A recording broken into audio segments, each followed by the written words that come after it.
Sementara itu Iran mengancam akan terus memperkaya uranium mereka hingga tembus 90% atau level minimal senjata nuklir. Hal itu disampaikan Ketua Komisi Kebijakan Luar Negeri dan Keamanan Nasional Parlemen Iran, Ibrahim Rezaei, melalui akun Twitter miliknya atau X miliknya. Ia mengatakan salah satu opsi Iran jika terjadi serangan lain adalah pengayaan uranium hingga 90%. Kami akan meninjaunya di parlemen. Cuitan ini merupakan ancaman Iran di tengah tekanan Amerika Serikat yang terus-menerus datang.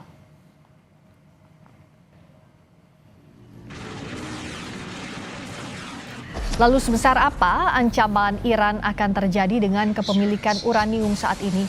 Dan apa saja efek destruktifnya jika ancaman Iran benar dilakukan? Untuk membahasnya, kita sudah bergabung dengan dua narasumber, ada Tia Mariatul Kiptiah selaku dosen HI-Binus University dan juga Zaki Suud, guru besar teknik nuklir dari Institut Teknologi Bandung ITB. Selamat malam Pak Zaki, Mbak Tia. Selamat malam. Mbak Friska. Terima kasih sudah hadir. Saya ke Pak Zaki dulu. Kalau Iran tadi menyebut akan memperkaya uraniumnya hingga tingkat kemurnian 90% sebagai ambang minimal dikonversi menjadi hulu ledak nuklir yang fungsional. Dengan kondisi saat ini kan ada 60% ya Pak Zaki ya yang sudah diproduksi oleh Iran. Sebenarnya dari 60% ke 90% itu breakout time-nya sebagai gambaran sederhananya berapa lama jika itu terjadi Pak Zaki? Ya, ini mungkin tergantung kepada kondisi instalasi yang ada di Iran ya. Tapi kondisi paling cepat mungkin prediksi dari pakar dari MIT mengatakan itu bisa dalam beberapa bulan saja gitu. Hanya beberapa bulan saja itu waktu yang minimal ya untuk mengkonversi itu menjadi senjata nuklir. Dengan asumsi peralatan yang selama ini mereka miliki itu masih berfungsi dengan baik begitu. Sebenarnya seberapa besar sih Pak kalau kita bisa membaca ancaman ini dilakukan oleh Iran? Apakah memang Iran punya kapasitas itu sejauh ini Pak Zaki? Kalau untuk memperkaya, saya rasa ya, karena dia kan selama ini punya banyak sekali sistem pengayaan. Cuman kan beberapa mungkin sudah dibom oleh Amerika. Nah, seberapa jauh itu yang akan menjadi penentu ya. Apalagi Mbak Tia, kita tahu kan Iran bahkan sejak tahun lalu itu sudah mempertimbangkan untuk keluar dari perjanjian non-proliferasi senjata nuklir atau Nuclear Non-Proliferation Treaty NPT. Apakah artinya dengan gertakan yang disampaikan Iran ini kemungkinan besar bisa dilakukan dalam waktu dekat? Ya, Iran keluar dari NPT kan ada sebabnya, Mbak. Jadi dia memang melakukan decision itu atau keputusan tersebut memang reasonnya karena mengalami tekanan yang terus-menerus. Belum lagi sanksi ekonomi Amerika Serikat itu juga turut memperparah kondisi perekonomian Iran. Jadi mau tidak mau dia harus melakukan beberapa strategi. Salah satunya adalah gertakan-gertakan tadi. Misalnya ada keinginan untuk keluar dari NPT, kemudian dia juga sekarang melakukan gertakan baru ya, dia akan terus memperkaya uraniumnya dengan harapan bahwa Amerika Serikat berhenti mempressure atau menekan Iran karena secara international law, secara IAEA atau International Atom Agency, Iran tidak terbukti dalam proses membuat senjata nuklir. Jadi kita memang di sini harus membedakan antara dia membuat nuklir untuk energi, untuk prosperity, untuk damai, untuk kesejahteraan masyarakatnya dengan membuat senjata nuklir. Saya tidak yakin gertakan tersebut akan direalisasikan sebagaimana yang dikatakan oleh Galibaf. Jadi Galibaf itu mengatakan tersebut karena tidak selesai-selesai. Ya. Ada saja apa yang dilakukan oleh Trump ini yang membuat round 3 ini juga tidak juga terrealisasi. Sementara kondisi ekonomi Iran juga terus memburuk, Mbak Friska. Jadi dia harus melakukan strategi-strategi tekanan balik sama seperti yang dilakukan Amerika Serikat, ada double ada pengawasan Hormuz begitu ya. Kemudian ada penyerangan terhadap kapal Iran, kemudian melakukan penolakan atau rejection terhadap proposal 14 poin Iran, itu kan pressure. Maka Iran harus menjawabnya dengan pressure lagi, yaitu Hmm. apa? Ya udah, kita terus adakan pengayaan uranium yang lebih besar lagi sampai mendekati minimal senjata nuklir. Tapi saya tidak yakin, karena saya tahu betul tentang ideologi Iran, tentang sistem politik Iran, itu tidak mungkin dilakukan. Dan saya pikir ini hanya gertakan, tapi gertakan ini juga tidak bisa dianggap sepele. Orang bisa melakukan apapun ketika sudah dalam kondisi terpojok, Mbak Friska. Nah, apalagi dengan kondisinya pressure ini terus dilakukan ya Mbak Tia, kita tahu kan dari beberapa round perundingan, itu yang jadi ganjalan pasti soal uranium, begitu ya Mbak Ya, Tia ya? Jadi ini ya. adalah satu-satunya jalan bagi Iran, ya mereka ingin keluar dari pressure ini, bisa dibaca demikian ya Mbak Tia? Iya, iya, dia ingin menghentikan pressure Amerika Serikat ini. Karena kan Amerika Serikat ini mempressure tidak sendirian. Dia juga ada bisikan dari eksternal. Eksternal itu adalah Israel. Ini adalah pola ketakutan Israel yang sangat amat takut dengan pengayaan uranium Iran sampai membuat senjata nuklir. Kalau Hmm. Iran sampai punya, itu bahaya sekali. Berarti Iran di kawasan paling kuat. Tidak ada yang punya Hmm. selain Israel dan Iran kalau begitu, ya kan? Ya. Sekarang kan hanya Israel yang punya. Kalau misalnya Iran juga memiliki senjata nuklir, dan hanya Iran yang mempunyai kapabilitas untuk membuat senjata nuklir. Itu yang dikhawatirkan oleh Israel. Maka Hmm. persoalan poin proposal itu berputar terus saja di situ. Hmm. Uranium, uranium front. Apakah uranium front itu merupakan kepentingan nasionalnya Amerika? Bukan. Itu kepentingan nasionalnya Israel. Bagaimana Iran dihilangkan frontnya di kawasan Timur Tengah, salah satunya Hezbollah yang tadi dipublikasikan di Kompas TV. Yang kedua adalah uranium. Ini bahaya sekali untuk Israel begitu. Ya. Maka apapun yang terjadi, 2 poin itu harus di-reject dan Iran ketika di-reject marah. Caranya yaitu adalah melakukan pressure balik dengan Hmm. menyebutkan kalau begitu kami di sini Iran itu akan terus memperkaya uranium. Nah, berharap gertakan tersebut itu akan mengubah segala macam ancaman Trump, pressure dari Trump, kemudian berharap kembali ke perundingan karena Iran sebetulnya ingin berunding. Hmm. Ingin sekali berunding karena ekonomi mereka juga sudah tidak baik, Mbak Friska. Memang Ya. harus diselesaikan ini begitu. Nah, bagaimana kita membacanya? Tadi kan kita membahas bahwa yang selalu dituding adalah Iran bukan memperkaya uranium, mengayakan uranium untuk prosperity, untuk kesejahteraannya, untuk energi, tapi untuk senjata nuklir.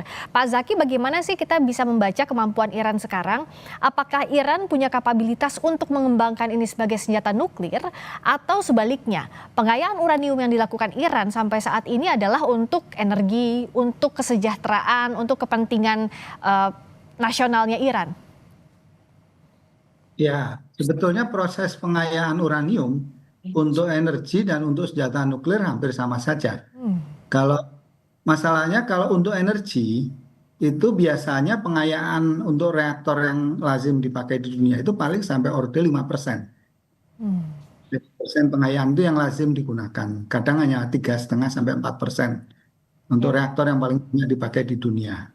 Hmm. Batasan internasional menyatakan maksimum itu 20%. Itu ada regulasi, orang boleh menggunakan reaktor, boleh menggunakan uranium diperkaya sampai 20%.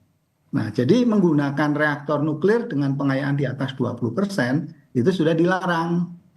Nah, ini Iran memperkaya sampai 60%. Nah, ini membuat beberapa negara melihat, nah itu kalau untuk alasan penggunaan energi nuklir itu menjadi dianggap kurang masuk akal ya. Hmm. Karena tidak ada reaktor komersial yang menggunakan sampai di atas 20% gitu. Hmm. Bahkan reaktor untuk yang thermal yang selama ini ada dan yang sudah beroperasi di Iran itu cukup 3%, 4% saja udah cukup.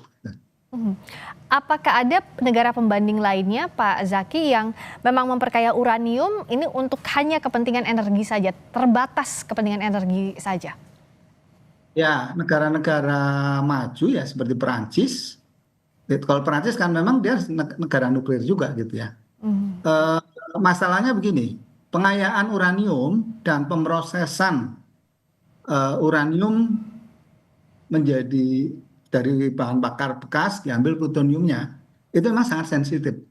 Bukan hanya Iran. Waktu yang lalu Korea Selatan setelah melihat Korea Utara itu memperkaya uranium untuk bikin bom, beberapa ahli di Korea Selatan itu mencoba memperkaya. dan sampai pada level mendekati untuk bikin bom. Tapi itu kemudian ketahuan dan mereka diberi hukuman juga oleh IAEA. Jadi itu memang teknologi yang sensitif, bukan hanya Iran, siapapun, termasuk Indonesia. Kalau kita mencoba memperkaya, meskipun hanya untuk reaktor nuklir hanya 3%, itu tetap saja kita akan dicurigai dan ada kemungkinan akan menghadapi masalah yang sama juga dengan yang dihadapi Iran. Gitu.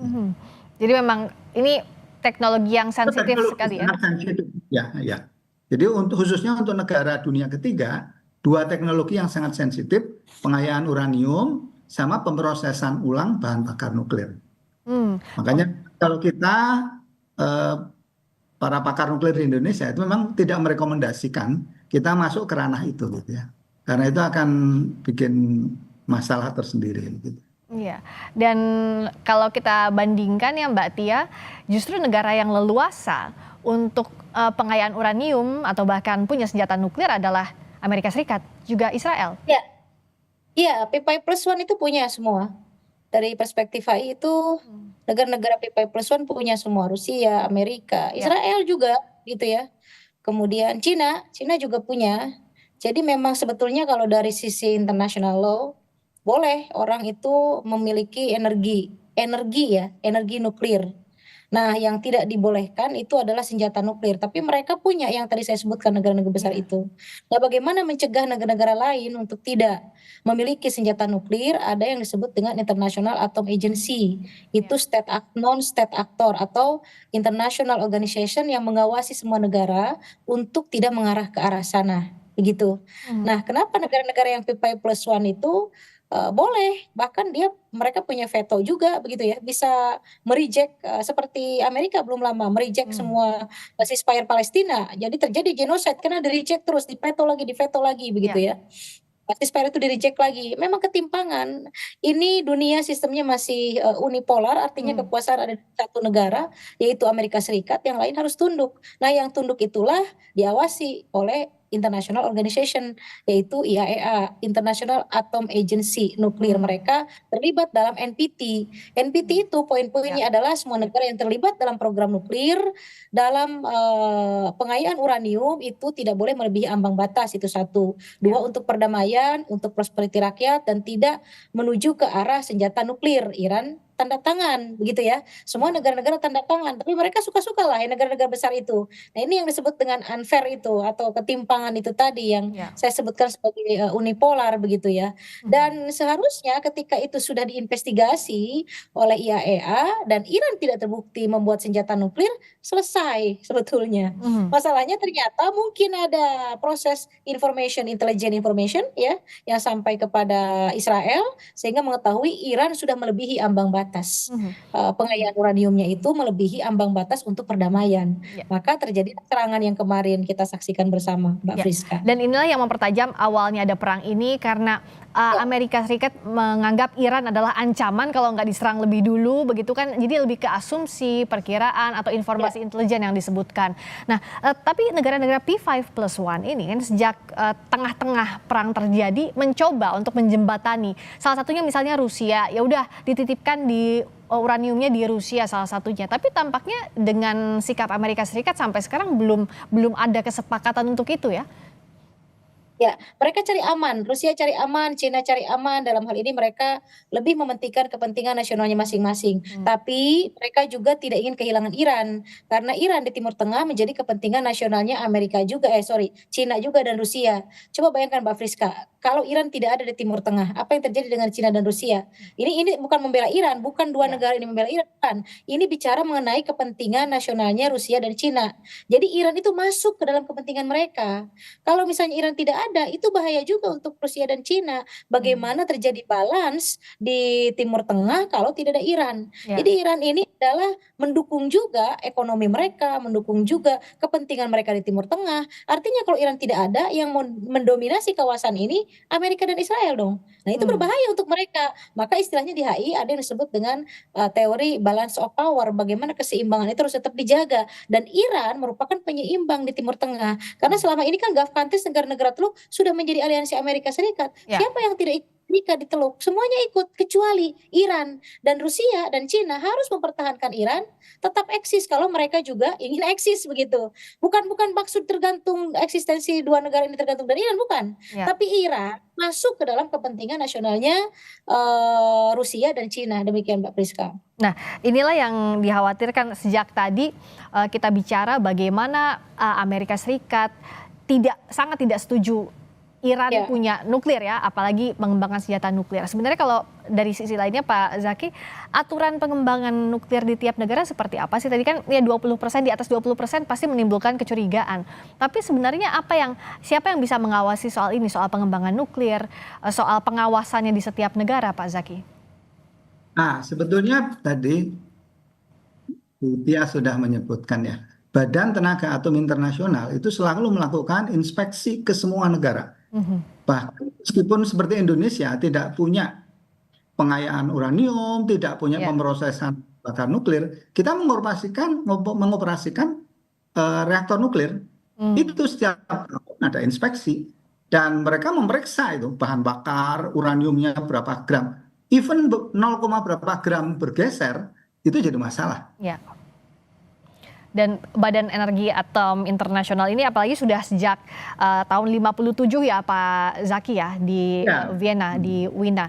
Nah, sebenarnya sejauh ini siapa sih yang punya dari Badan Atom Internasional ini, memang apa sih yang jadi kekhawatiran kalau negara berkembang, negara dunia ketiga ini punya nuklir di luar P5+1 tadi Pak Zaki dalam perkembangannya? Mungkin barangkali bisa saya berikan gambaran begini. Senjata nuklir itu kekuatannya luar biasa. Yang dipakai di Hiroshima itu termasuk senjata nuklir yang generasi awal. Ya. Itu ukuran generasi sekarang itu bahan bakarnya itu cukup 0,5 liter. Daya ledaknya setara 20.000 ton TNT. Jadi kalau itu diledakkan, itu radius kira-kira 10-15 kilo itu rata dengan tanah. Oke. Jadi satu kota besar itu habis gitu ya. Nah, sekarang dunia ini sudah lebih dari 40.000 kepala nuklir yang daya ledaknya jauh lebih besar dari itu. Dan pertanyaannya, mengapa dengan senjata nuklir sebanyak itu dan sejak Perang Dunia Kedua itu sudah 70 tahun lebih, tapi tidak ada senjata nuklir lain yang meledak? Permasalahannya adalah Amerika dan Rusia dan negara yang lain itu memahami itu namanya jaminan hancur bersama. Jadi kalau Amerika atau Rusia memulai senjata nuklir menyerang, siapapun yang memulai itu tidak menjamin mereka akan menang. Jadi siapapun yang mulai semua akan hancur. Bahkan dunia akan hancur. Sekali senjata nuklir itu diledakkan dan memicu perang nuklir, itu praktis dunia akan hancur. Ya. Nah, itulah yang sebetulnya agak dikhawatirkan oleh banyak tokoh di dunia. Bisa dibayangkan kalau senjata nuklir itu dimiliki oleh non-state actor atau negara tapi yang ya bisa dibilang misalnya negara koboi gitu ya. Ya. Coba kan gitu ya. Ini tentu dikhawatirkan itu akan bisa memicu domino perang nuklir global dan itu akan berdampak kehancuran dunia. Nah, seperti tadi, kenapa Rusia atau Amerika nggak ada yang menyerang nuklir? Karena mereka tahu, mereka menyerang duluan pun akan sama hancurnya gitu. Ya. Nah, itu yang menyebabkan mengapa peledakan senjata nuklir itu tidak terjadi lagi setelah Perang Dunia Kedua. Karena mereka tahu konsekuensinya. Siapapun meledakkan dulu, menyerang dulu, itu tidak menjamin akan menang.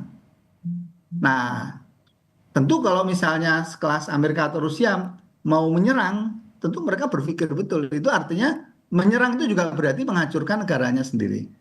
Nah, yang dikhawatirkan kalau misalnya negara-negara kecil gitu ya, yang pemimpinnya diktator, kemudian tanpa berpikir panjang punya senjata nuklir, itu bisa menjadi pemicu awal yang kemudian memicu perang nuklir global gitu ya. Ya. Nah, itu barangkali alasannya ya, terlepas alasan itu tepat atau tidak, tapi itu yang menjadi alasan selama ini mengapa orang sangat ketat mengawasi penyebaran senjata nuklir itu. Ya, itulah kenapa jangan sampai ada negara yang menyerang duluan atau menyalahgunakan pengayaan uranium dalam hal nuklir. Nah, tapi dalam perkembangannya saat ini, Mbak Tia, siapa yang bisa jadi jembatan sebenarnya agar bicara soal perundingan tidak bolak-balik deadlock dalam soal uranium, pengayaan uranium. Lalu juga apakah pertemuan Amerika Serikat dan Tiongkok meskipun memang itu heavy-nya lebih ke ekonomi, tapi bisa jadi pintu masuk setidaknya agar tidak ada bottleneck dalam proses perundingan ini. Kita akan bahas usai di Sapa Indonesia Malam saat lagi.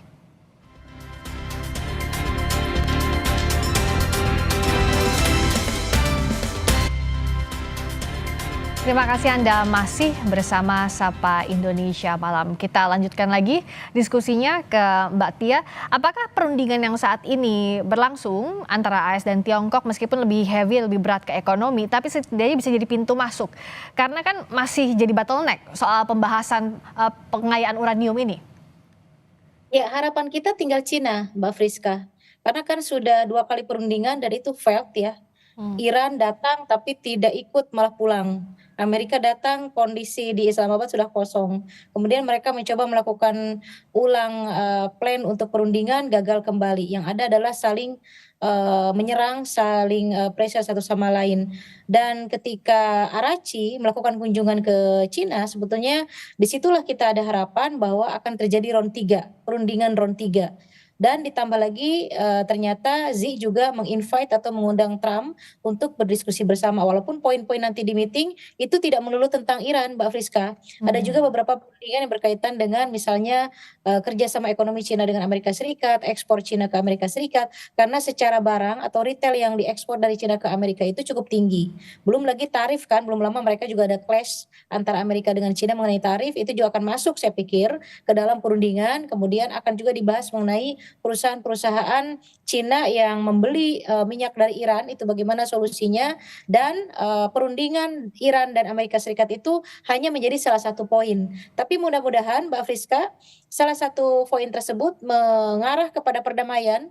Kita semua bersama, para akademisi, para profesor, scholars, analis yang fokus dengan masalah nuklir, masalah perdamaian, masalah Timur Tengah, itu mempush atau mendorong untuk menuju ke perdamaian. Karena apa? Bahaya kalau terus konflik, efeknya adalah kepada energi security atau keamanan energi kita ya. Bagaimana kondisinya naik terus, terdampak juga ke rupiah, terdampak juga kepada ekonomi dalam negeri kita, dan kita harus bersama-sama, media juga mempush untuk menciptakan perdamaian. Mereka harus segera kembali ke perundingan, dan mudah-mudahan Xi Jinping itu bisa melakukan komunikasi yang baik dengan Trump sehingga Trump tidak seenaknya lagi begitu ya. Ada poin-poin yang bisa disepakati begitu oleh Trump, kemudian mereka bersedia kembali ke perundingan. Demikian Mbak Presiden. Ya, ini yang diharapkan karena selalu gagal perundingan sampai hari ini sudah 2 bulan lebih, dan selalu yang jadi kendala adalah nuklir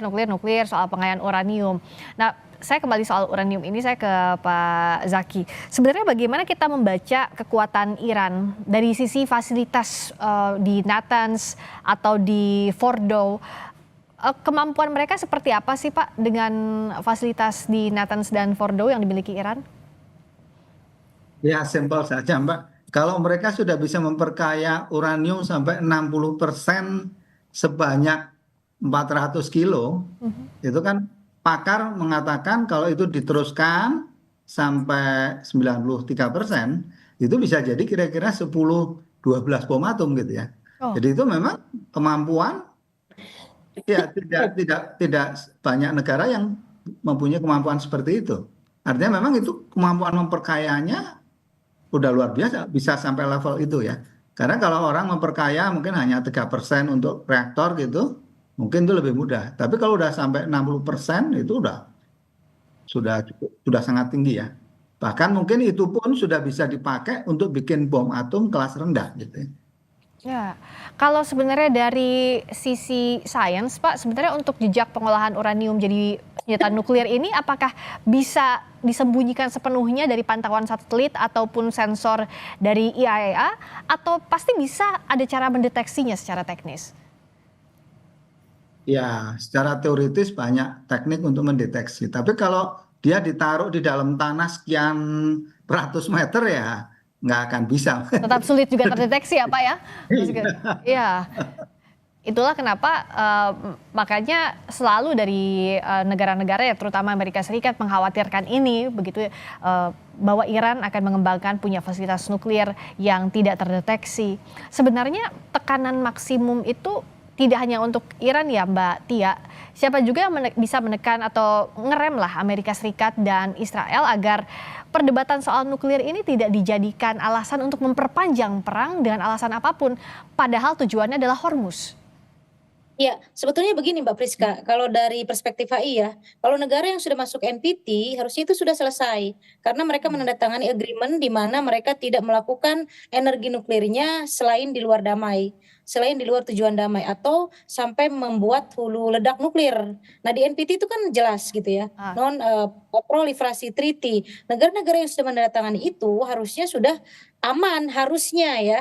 Kita juga termasuk begitu, kita ada batan ya tapi terus tuh diawasi begitu ya. Kemudian yang kedua adalah IAEA itu tadi International Atomic Agency itu juga terus-terusan mengawasi dan ketika melakukan investigasi dengan Iran tidak ada indikasi ke arah pembuatan senjata nuklir. Makanya pada masa Barack Obama itu mereka sepakat Amerika dengan Iran melakukan satu perjanjian yang disebut dengan JCPOA. Isi perjanjian itu adalah Iran akan taat, akan patuh, akan welcome terhadap investigasi IAEA, kemudian tidak akan membuat senjata nuklir, pengayaan uranium adalah full untuk tujuan damai dan prosperity rakyat begitu ya. Karena memang sanksi Amerika Serikat tetap berjalan kan. ya. Jadi memang pada masa Obama ini kenapa Amerika welcome? Karena memang terbukti tidak membuat senjata nuklir, melakukan pengayaan uranium iya, tapi untuk prosperity. Nah, kenapa sampai di ambang batas melebihi bahkan ya Ya. untuk damai? Karena tekanan tinggi dari Israel itu tadi. Jadi di kawasan itu kan mereka berhadapan Israel dengan Iran ini. Jadi kalau misalnya istilahnya apa ya Mbak untuk menakut-nakuti itu, jadi supaya kondisi keamanan negara Iran itu tetap terjaga begitu. Karena kan Israel ini melihat Iran itu adalah sandungan untuk seperti dia begitu. Ya. Iran melihat Israel itu adalah ancaman juga untuk negaranya, Ya. sehingga terus melakukan pengayaan uranium begitu. Tapi itu tadi saya tidak yakin Iran akan sampai kepada membuat hulu ledak. Tidak yakin karena saya persis tahu ideologi Syiah itu kalau taatnya itu seperti apa. Makanya rezim susah ditumbangkan ya. Ya. Karena buat mereka seorang ayatollah itu memang harus betul-betul ditaati termasuk juga syariat-syariat di dalamnya. Beda dengan kita, dengan Sunni ya insya Allahnya itu berbeda dengan ideologinya mereka begitu. Maka saya sampai hari ini tidak yakin kalau sampai membuat senjata nuklir karena Ya. mereka taatnya itu tadi Mbak. Jadi Ya, mematuhi pasti apa tidak ada- perjanjian yang ditandatangani begitu ya dan diperintahkan oleh pemimpin tertingginya ya. ya, ya. Kita akan sama-sama tentu yang diharapkan tidak sampai berkembang dan tidak terus-terusan deadlock soal ini karena bagaimanapun juga yang jadi ikut merasakan rugi adalah semakin banyak lagi tidak hanya di kawasan tapi juga negara-negara termasuk kita yang terimplikasi secara ekonomi. Tapi yang jelas ini harus segera dituntaskan. Kita dorong terus untuk ke sana untuk perdamaian di perang Iran antara Iran dan juga Amerika Serikat ini. Terima kasih untuk perspektifnya malam hari ini Mbak Tia Mariatul Kiptiah selaku dosen HI Binus University, juga Pak Zaki Suud, guru besar teknik nuklir dari Institut Teknologi Bandung. Terima kasih, selamat malam.